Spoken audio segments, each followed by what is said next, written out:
आज हम Lady Hardinge Medical College LHMC के विशेषज्ञों के साथ एंकिलोजिंग स्पॉन्डिलाइटिस AS की दुनिया में गहराई से जानेंगे। अगर आपने कभी AS के बारे में सोचा है तो यह वीडियो आपके लिए है। हमारी स्वास्थ्य केंद्रित सामग्री पर अपडेट रहने के लिए सदस्यता बटन दबाएं और घंटी को न भूलें। हमारे साथ यहाँ LHMC प्रोफेसर और मेडिसिन विभाग के प्रमुख डॉक्टर LH घोटेकर हैं। जैसे कि आपने स्पॉन्डिलाइटिस बोला है, ये एक ब्रॉड टर्म है, इसमें कई तरह की बीमारियां होती हैं, लेकिन जिस पर आज हमने प्रोग्राम किया था जो एंकिलोजिंग स्पॉन्डिलाइटिस पे किया। स्पॉन्डिलाइटिस का मतलब है आपके मनके का जो पोर्शन है वर्टिब्रा, उस पर असर होना। एंकिलोजिंग स्पॉन्डिलाइटिस के बारे में जागरूकता फैलाना इतना महत्वपूर्ण क्यों है? प्रिवेलेंस की जो बात करते हैं तो हम देखते हैं कि न्यू केसेस और ओल्ड केसेस, अभी इंडिया में बहुत लोगों को सिम्टम्स है और इसका एग्जैक्ट डाटा हमारे पास नहीं आया पाया, लेकिन ये मोहनशों ने देखा है कि 4 से 7% में लोगों को ये बीमारी देखी गई है और कई लोगों को ये इसलिए नहीं देखा था कि लोगों में इतनी जागरूकता की नहीं है, और इसमें सबसे बड़ा इंपॉर्टेंट इसलिए जागरूकता होना बहुत जरूरी है। एस एक प्रगतिशील बीमारी है और समय पर उपचार रोगी के जीवन की गुणवत्ता पर महत्वपूर्ण प्रभाव डाल सकता है। कि दिनचर्या का फर्क होना लोगों में, और जैसे मैंने कहा कि अनुवांशिक, तो अगर बच्चे दोनों माँ बाप में किसी को हो तो 2 में से 1 बच्चे को ये पॉजिटिव होना चाहे, और जरूरी नहीं कि पॉजिटिव है इसका मतलब आपको एंकिलोजिंग स्पॉन्डिलाइटिस की बीमारी होगी ही होगी। वो हो सकता सीरो पॉजिटिव है लेकिन सिम्टम्स ना हो सकता निगेटिव टेस्ट है लेकिन आपको फिर भी पॉजिटिव बीमारी हो सकती है। तो एनवायरमेंटल फैक्टर्स बहुत सारे, स्ट्रेस इज इंपॉर्टेंट फैक्टर, ऐसे बहुत सारे अलग अलग फैक्टर और अनुवंशिक दोनों का मिश्रण है। बट साथ में स्पॉन्डिलाइटिस का जो एक्सियल जॉइंट्स होते हैं जैसे कि शोल्डर जॉइंट और हिप जॉइंट, इस पे भी फर्क है, इसलिए इसके axial plus spondylitis central vertebra, इसमें इसके कारण बहुत है, बट मुख्यतः इसका एग्जैक्ट कारण तो खैर नहीं पता कर पाया अब तक, बट ये देखा गया है कि अनुवंशिक और एनवायरमेंटल दोनों के इंटरेक्शन से अनुवंशिक में एक पर्टिकुलर एक HLA-B27 नाम का जो है फैक्टर वो इम्पॉर्टेंट होता है, और ये कहीं अनुवंशिक में देखा कि पर्टिकुलर यूके में जो स्टडी हुई थी उसमें 85% जो एंकिलोजिंग स्पॉन्डिलाइटिस उनमें HLA-B27 पॉजिटिव है, बट जैसे कि 15% प्रतिशत में निगेटिव भी हो सकता, सीरो निगेटिव स्पॉन्डिलो आर्थराइटिस कहा जाता है उस केस में। द टुडे मेडिकल टाइम्स ने खास इंडिया के फाउंडर प्रेसिडेंट मिस्टर अंकुर शुक्ला से पेशेंट और उनसे जुड़े हुए मुद्दों पर बात की। देखिए, सबसे पहले तो आपके दर्शकों को नमस्कार, और मैं ड्रग टुडे को सबसे पहले आभार व्यक्त करना चाहता हूं कि संजीदा टॉपिक पे उन्होंने बात करने की जो है कोशिश की है। आमतौर पे इस तरह के जो विषय हैं वो मेन स्ट्रीम मीडिया से दूर रहते हैं, क्योंकि 1000 मरीजों में एक व्यक्ति को ये बीमारी होती है, और कुछ बीमारियां ऐसी होती है कि हुई और कुछ दिन बीता और फिर इंसान की मौत हो गई, लेकिन ये बीमारी ऐसी है न तो ये जीने देती है न मरने देती है।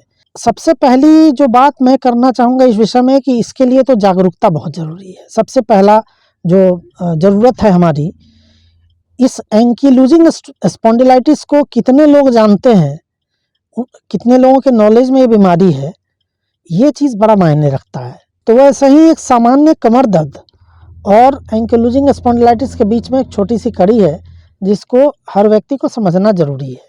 ये जो समझ जाएगा तो हमारी आधी समस्याओं का समाधान तो ऐसा ही हो जाएगा। अब रह गई बात ज़रूरतों की, तो हमारे लिए सबसे बड़ी ज़रूरत है स्वास्थ्य बीमा। इसको क्रिटिकल बीमारी की श्रेणी में नहीं माना जाता है।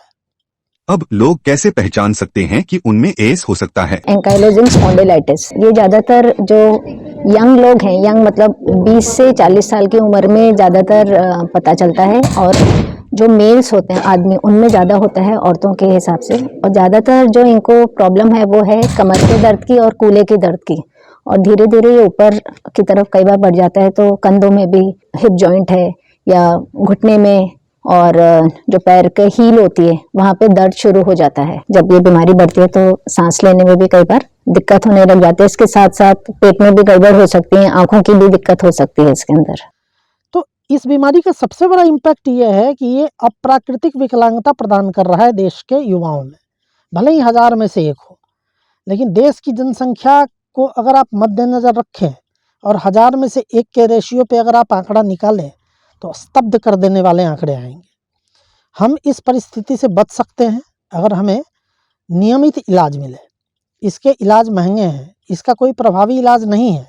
यह बीमारी क्यों होती है ये भी वैज्ञानिकों को आज तक पता नहीं है। इस पर शोध और अध्ययन का कार्य चल रहा है, लेकिन हम इसे मैनेज कर सकते हैं। मेडिकल साइंस सक्षम है इसे पूरी शिद्दत के साथ मैनेज करने के लिए। दोनों में डिफरेंशिएट करने के लिए सबसे पहले हम एक्सरे करा लेते हैं कूल्हे का। अगर एक्सरे में भी पता नहीं चलता तो एमआरआई कराया जाता है। तो एमआरआई में जो कूल्हे के जो जॉइंट हैं उसके अंदर जो भी एमआरआई की जो दिक्कत होती है वो सामने आ जाती है उसके अंदर रिपोर्ट में।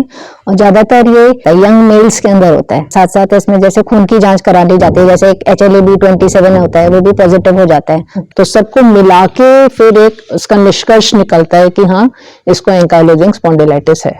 मिस्टर शुक्ला ने बताया कि इस बीमारी के बारे में जागरूकता की बहुत आवश्यकता है। कुल मिला के देखा जाए तो यंग सिचुएशन, यंग एज में ही इस मरीज के पूरे जॉइंट्स में डिफॉर्मिटी आती है। आपका रीढ़ की हड्डी प्रभावित होती है, हिप जॉइंट होता है, साई जॉइंट होता है, आपका नी जॉइंट होता है। तो अगर इलाज हो जाए तो ये डिफॉर्मिटी आने से हम बचा सकते हैं, मतलब उसके जीवन काल में हम देर कर सकते हैं डिफॉर्मिटी आने में, लेट, या फिर सर्जरी करके उसको ठीक कर सकते हैं। लेकिन अगर देर होती है, जब एडवांस स्टेज में मरीज पहुंचता है तो फिर बहुत मुश्किल आती है, जीवन की गुणवत्ता प्रभावित होने लगती है। तो इसलिए मैं ये अपील करना चाहता हूँ जो भी नीति नियंता हैं, नीति निर्माता हैं, कि आप हेल्थ इंश्योरेंस का प्रावधान दें। रेगुलर चलने वाली ये प्रोसीजर है।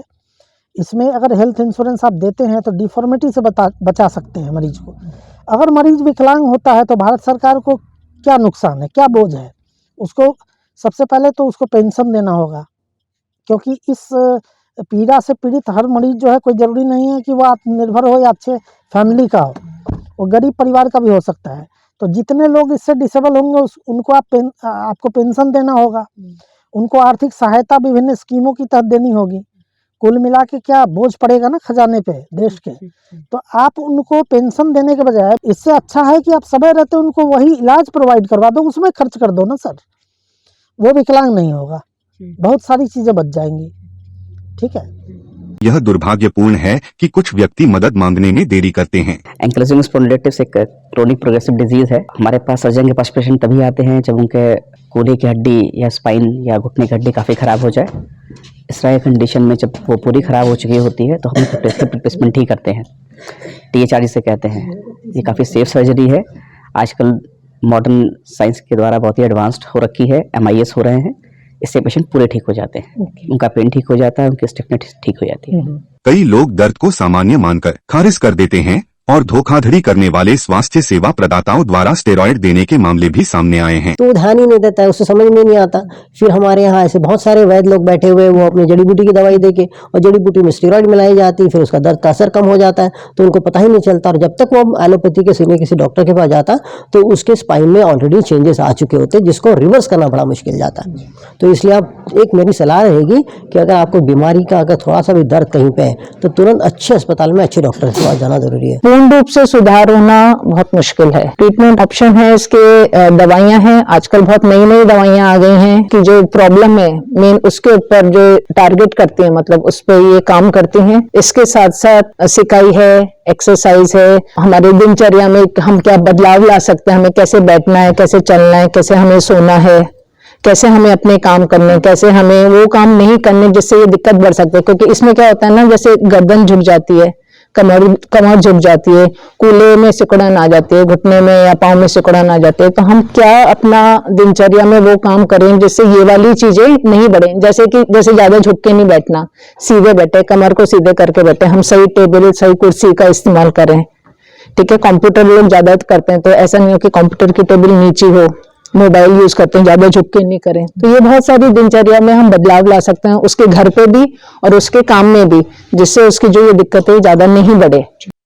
अवसर प्राप्त सरकारी कर्मचारी अभिजीत घोष, जो 1982 से इस बीमारी से जूझ रहे हैं, कहते हैं कि जब उनको इसके बारे में पता चला था उस समय रूमाटोलॉजी नाम चिकित्सा अनुशासन ही नहीं होता था। उस समय डॉक्टर दवा के नाम पर सिर्फ पेन किलर ही देते थे। मुझे 1982 में एंकिलोजिंग स्पॉन्डिलाइटिस के बारे में तब पता चला था जब मैं मुश्किल से 20 साल का था और अपनी इम्तिहान के दौरान दर्द के मारे बेहोश हो गया था। उस समय रूमेटोलॉजी नामक कोई चीज का अस्तित्व ही नहीं था। हमारे जैसे लोगों के लिए हड्डियों की बीमारियों के डॉक्टर के पास जाने के अलावा और कोई चारा नहीं था। वे सभी दर्द को कम करने की दवा देते थे और साथ में कहते थे इसका सेवन कम से कम करे, पर हमारा दर्द कम नहीं होता था, जिसके कारण हमें बहुत सारी दवाइयां लेनी पड़ती थी। अब इलाज में विकल्प के रूप में बायोलॉजिक्स के आने के साथ भविष्य में लोगों के लिए कुछ उम्मीद बंधी है। एंकिलोसिंग स्पॉन्डिलाइटिस के बारे में इस जानकारीपूर्ण यात्रा पर आज हमारे साथ शामिल होने के लिए बहुत बहुत शुक्रिया। याद रखें, ज्ञान एक मजबूत औजार है और एंकिलोजिंग स्पॉन्डिलाइटिस के बारे में अधिक समझकर हम अपने और हमारे सभी साथियों के सामने आने वाली चुनौतियों को अधिक प्रभावी ढंग से लड़ने के लिए खुद को सशक्त बनाते हैं। यदि आपके कोई सवाल या टिप्पणी है तो उन्हें नीचे कमेंट बॉक्स में हमारे साथ साझा करने के लिए स्वतंत्र महसूस करें। आपकी जीवन अमूल्य है। बस इतना ही, अपना ध्यान रखें और स्वस्थ रहने के लिए सूचित रहें।